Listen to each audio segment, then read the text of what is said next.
Stuck inside of this quarantine, now all I do is play FIFA. Stuck inside of this quarantine, now all I do is play FIFA. Stuck inside of this quarantine, now all I do is play FIFA. Stuck inside of this quarantine, I'm stuck. Getting down on my knees and I'm praying. I'm saying, please, EA, please bless me. It's so blatant. I'm cursed. Why? Pack Prime Crespo and I was shaking.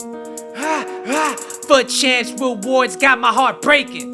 Why? Yo, beautiful human beings of YouTube. It is your boy, One Star Week Finna. We are back for another episode of the Broke Boy Road to Glory. And yo, I got a lot of things to talk about with you guys. We have made some major changes on the account, but first and foremost, I'm gonna show you guys my squad battles rewards right here.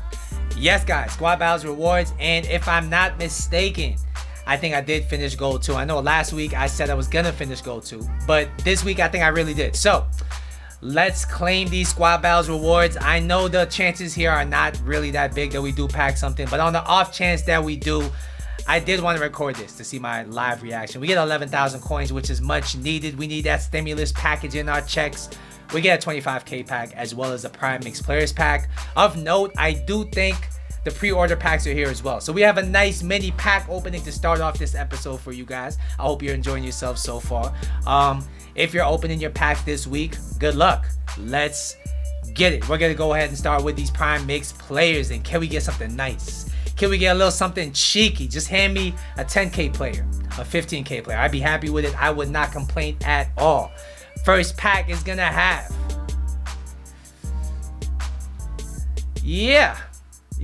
I have nothing to say, to quote a great man. I think his name is Jose Mourinho.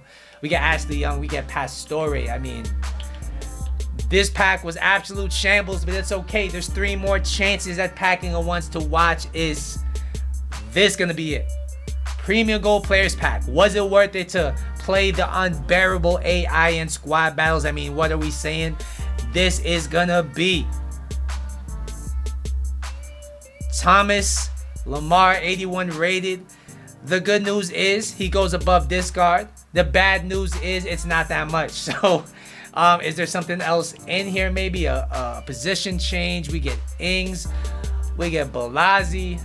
Yeah, this is not a good pack at all. How much is Lamar selling for? Looks like he's selling for a pretty stack. So we're going to go ahead and throw him up on the transfer list.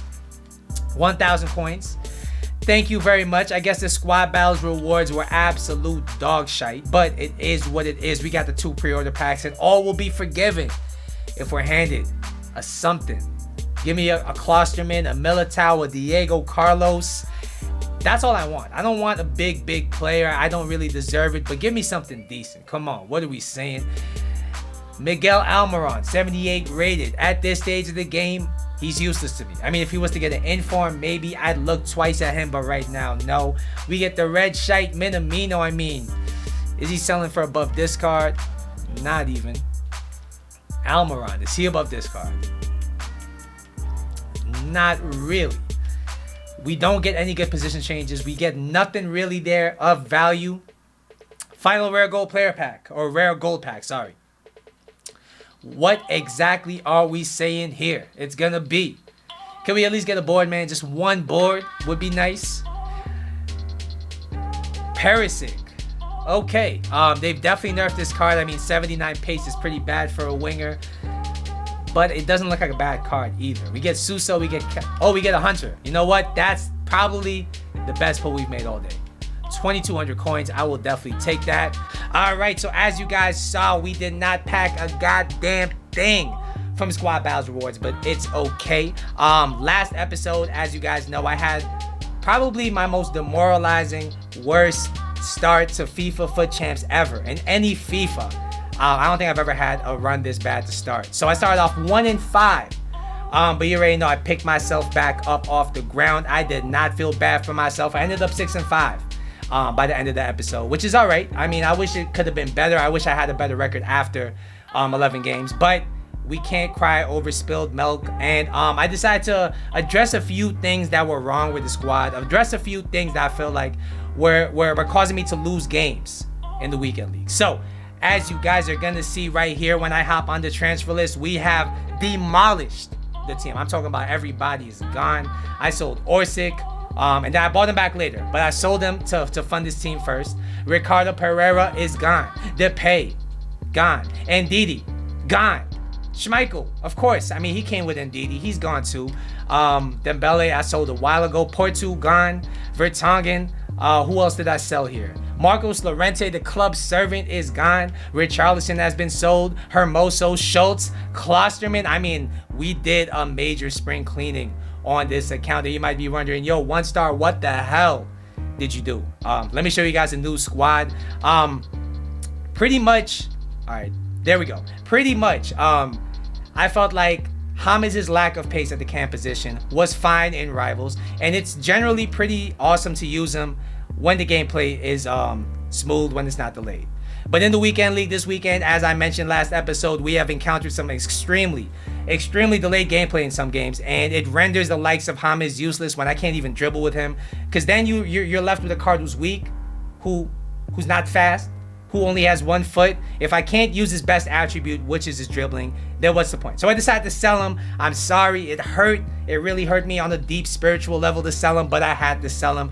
And as you guys see here, we have bought some new players. I mean, Rudiger is making his debut. I mean, I heard Chelsea don't really want him, but yo, 1-star weak foot, we'll take him with open arms. Leno is our new goalkeeper, perhaps one of the best goalkeepers in the Premier in real life. We got Reguilon. I feel like I'm Mourinho. I got myself Davison Sanchez. I did pack him untradeable at some point this year. It was like a few episodes ago. Now we're finally throwing him into the squad, into the fire. But the main man we have signed this episode is Antoine Griezmann. He's going to be our new James, and I know he's still not the fastest card, but 79 pace is definitely something that will give us a bigger advantage, I think, in the tight games than James' 58 pace. He's 5'5". He has medium work rates. He's left-footed. He has the 4-star skill moves, the 3-star weak foot.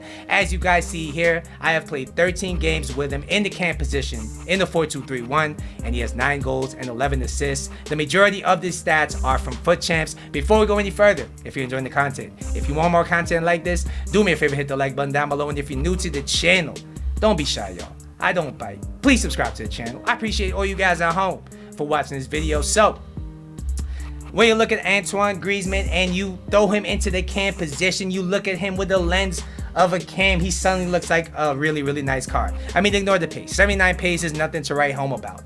But do you really need top-end pace in the cam position when you get stats like 88 finishing, 89 attack positioning, very good passing, immense dribbling, very good stamina, and decent defensive stats to boost? I mean, do you really then need the pace? We're about to find out in this episode how he did for me in the weekend league. So let's jump into the gameplay. I'm gonna let you guys know how my weekend league run is going, and I'm gonna let you guys know, is Griezmann worth it? Let's go. Let's ask the first question. Is Antoine Griezmann worth 84,000 coins? I would have to say absolutely. We're going to break down the stats though so you know exactly what to expect. So first we're going to talk about his pace. He has 79 pace. And I did throw a Hunter Kemp style on him, which allegedly throws his pace up to 89. In game, I mean, the lack of pace was not really an issue. Playing him at the cam position, I don't really want him always overlapping into the box anyway. I like him to be in the central position around the top of the box. But that being said, if I overlapped him, if I sent him on a run, he definitely did have enough pace to beat the defensive line from time to time. Coming out of the skill moves, I did not find it to be sluggish at all. And overall, this guy's pace is a 7 out of 10. I mean, obviously we would all like more than this on this card, but it's definitely not something that I consider a con either. Next, we'll talk about his shooting, and the number one thing you'll really notice with this card is his attack positioning. He has 89 attack positioning, which I boosted to 94 with a Hunter Kemp style, and this guy's positioning is absolutely insane. This guy's positioning will really change your offensive game if you use him with the right instructions, and I don't think his medium work rates are an issue at all. His finishing is very clinical. I mean, if you get that thing on his left foot inside the box, outside the box, absurd angles, he's gonna hit the back of the net. That being said, his right foot is not too reliable. I mean, he can still hit things in good angles with his right foot, but don't use it for anything too complex. It won't let you down. His long shots, like I said, since he has the finesse shot trait, are very nice. And overall, I gotta give this guy shooting a 9 out of 10. He is extremely clinical, and he finds himself in very dangerous positions a lot of the time. Next, we'll talk about his passing, and this is the part of the card that really shines at the cam position. He has that top end passing. He has that class on the ball, and his vision, his short passing, long passing, and curve are all in the mid 80s. It definitely feels like that. All of his passes had the perfect weight on them, and where I really find the benchmark of a great passer is his over-the-top through balls. And this guy's over-the-top through balls were weighted perfectly every single time. And when you have a striker like Fati, you have an Mbappe, you have somebody quick to feed these balls to, I mean, GG's, he's going to get a lot of assists. And as you guys saw, he had 11 assists in 13 games. So his return on that end is very good. And overall, I would give this guy's passing a 9 out of 10. It is definitely one of his standout features. Next, we'll talk about his dribbling. And yo, I have to say, this guy feels extremely smooth on the ball. He feels very responsive. He's able to turn and turn and turn. He's like a goddamn turntable. I mean, he feels very light on the ball, and his ball control and dribbling are very high at 89 and 87 respectively. So in tight areas, good luck dispossessing him. He's not giving you the ball very easily. He has 89 composure, so he makes love to pressure. And overall, this guy's dribbling is a 9 out of 10. He is definitely a pirouette, a ballerina on the ball. Finally, we'll be talking about his physical, and he'll surprise you in some areas here. He has 90 jumping, 83 heading accuracy, so I definitely saw him as an aerial threat. His 86 stamina means man's last all game. And he has 63 strength with a respectable 73 aggression, so you'll be surprised at how he can shield the ball. He seems to be a little tanky at times when it comes to bouncing off challenges. I really enjoy that. Overall, this guy's physical is an 8 out of 10.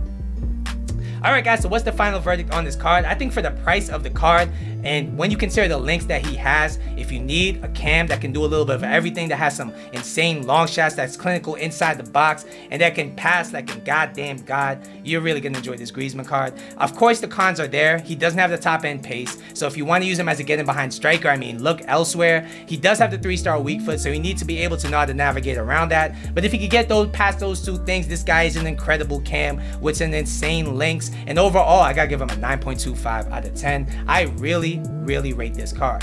Alright guys, you might be wondering how I'm doing in the weekend league, and with this new team, I don't know what it is. I don't know if it's the fact that I feel like I now have a fourth player on the counterattack, because when I had James playing the cam position instead of Griezmann, I mean, I just didn't have that extra pace on the counterattack. I felt like I was playing one man down on my counters. With Griezmann on my team, I feel like the team has been clicking a lot better, and we are finishing this episode off at 14-9. We are already at goal 3, and considering we started 1-5 and we are now 14-9, I mean, we have gone 13-4 since being 1-5. It has definitely been a tale of 2 weekend leagues so far, but I'm hoping to keep this momentum up till tomorrow. Of course, the goal is going to be gold 1, but that's going to be very tight. I will be happy with gold 2. That's going to give us the extra chance at packing something big in red picks, and the team of the week does look a little spicy so far. So yeah, that's going to be my weekend league episode number 2 Griezmann review. Hopefully you guys at home enjoyed it. Once again, don't forget to like and subscribe. I will see you in the next episode, but until then,